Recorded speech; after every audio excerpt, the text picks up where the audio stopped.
Hi! Once again, this is Christina Gamboa. At sa araw na ito, ang ituturo ko sa inyo as promise, yung do's and don't in general sa paggamit natin ng Facebook.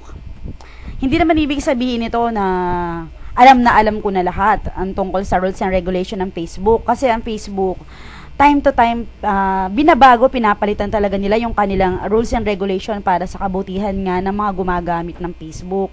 So, ganun pa man, itong pag-uusapan natin dito, common sense na lang ito.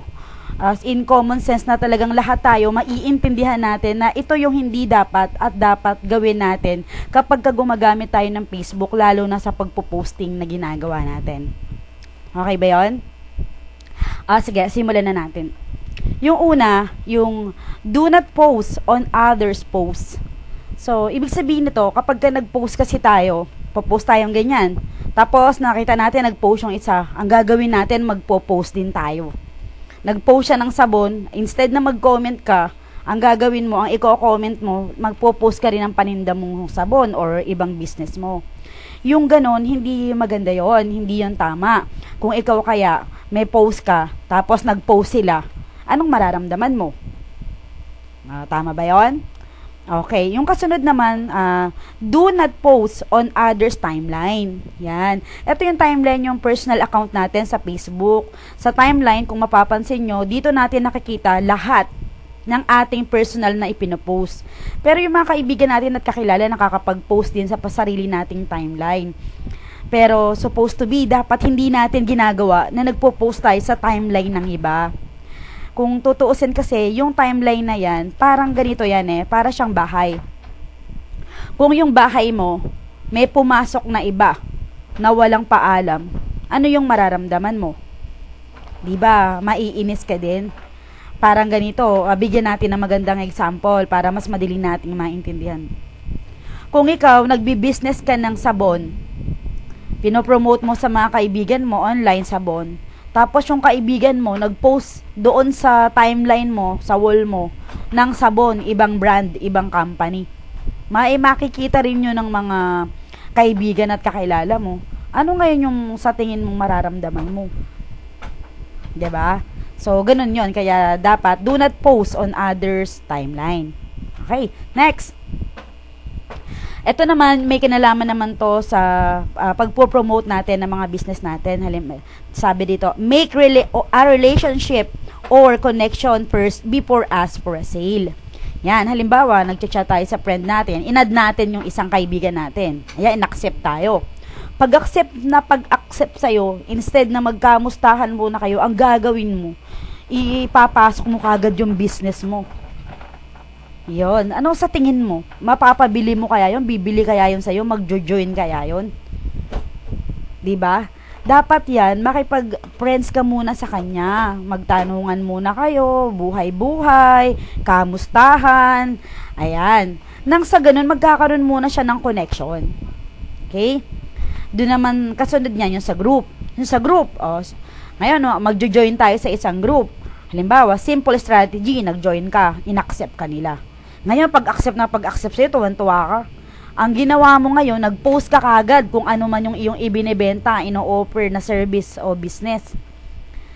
Ngayon, ang katotohanan niyan, hindi dapat ganoon. Dapat, kapag in-accept ka nila, say thank you first, di ba? Ano sa tingin mo yung mararamdaman ng taong nag-accept sa'yo kapag sinabi mo, thank you for your approval, have a good day? Mababasa niya kasi yun di ba ang ganda ng impression? Ngayon, kapag katapos mong nagawa yun, maaari, pwede ka na rin mag-post. At doon naman sa post mo, pwede mong sabihin, permission to post. Diba? Yan. So, ang ganda ng magiging impression sa'yo. Pero hanggat maaari, dapat hindi ka agad business yung ating ipopost doon sa group. Basahin natin kung ano yung rules and regulation ng group. Ngayon, tingnan natin kung ano yung maitutulong natin sa group. Kasi ganito yan although advertisement yung group na sinalihan, kapag ikaw, kaagad-agad kang nag-post ng iyong business dyan, maiisip ng mga tao dun sa group na yon na dumating ka lang dun sa group na yon para bentahan sila. So, hindi yun magandang impression. Nakuha nyo ba doon? Okay.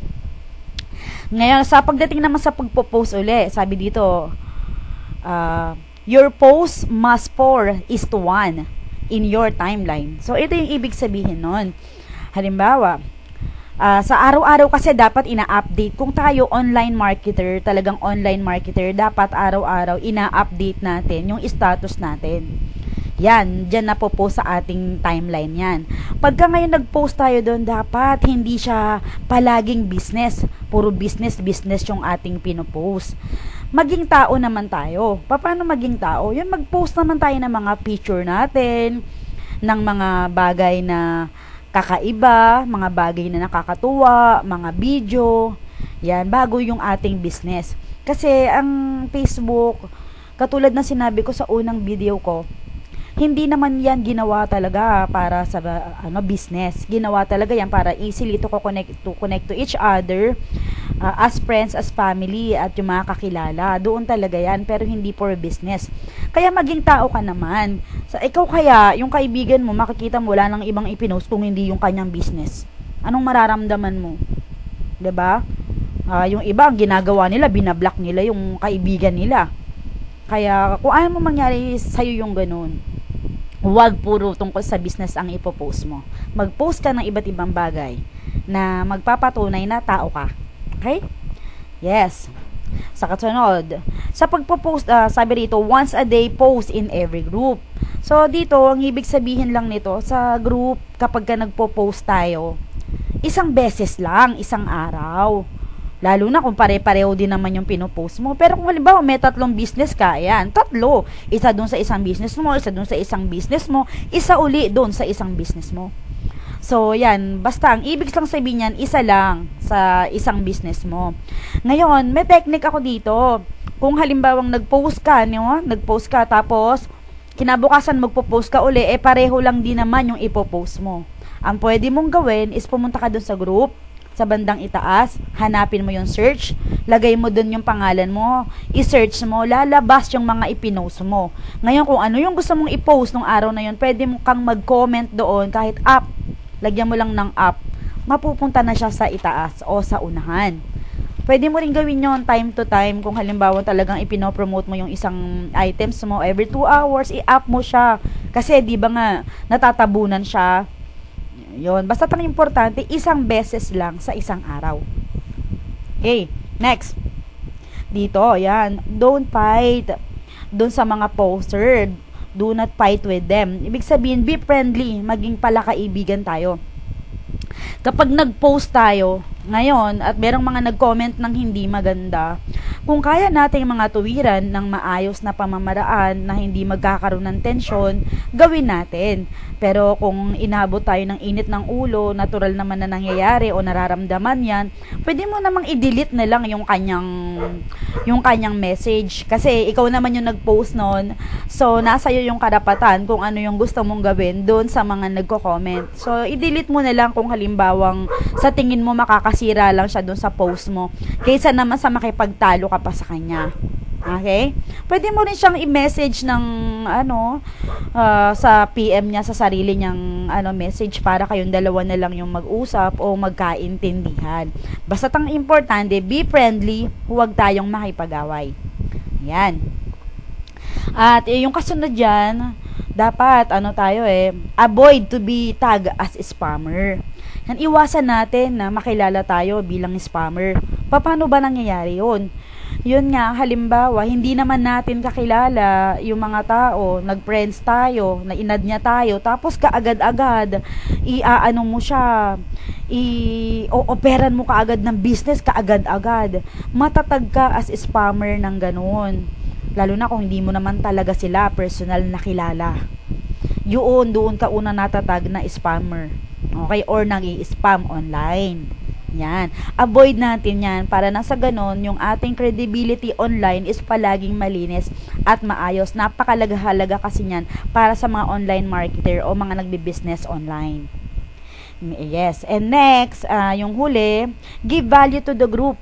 Yun nga, pag sumali tayo doon sa group, katulad na sinabi ko kanina, hindi dapat nakaagad tayong mag-post ng ating business. Tignan natin kung paano tayo makakatulong doon sa group.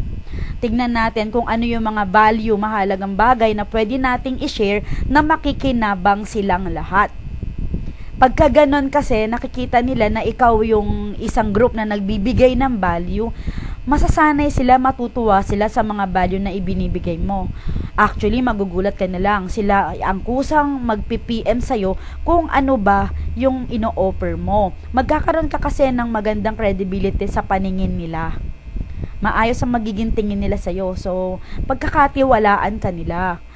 As online marketer, kailangan natin tandaan na ang mga tao hindi bumibili, hindi sumasali sa isang business o sa isang product nang dahil sa product or sa business. Bumibili at sumasali sila nang dahil sa iyo mismo. Dahil na itatag na nila ang tiwala nila sa iyo, may tiwala sila sa iyo, kaya sila ay bibili sa iyo at sasali sa business opportunity o business offer na ina-advertise mo.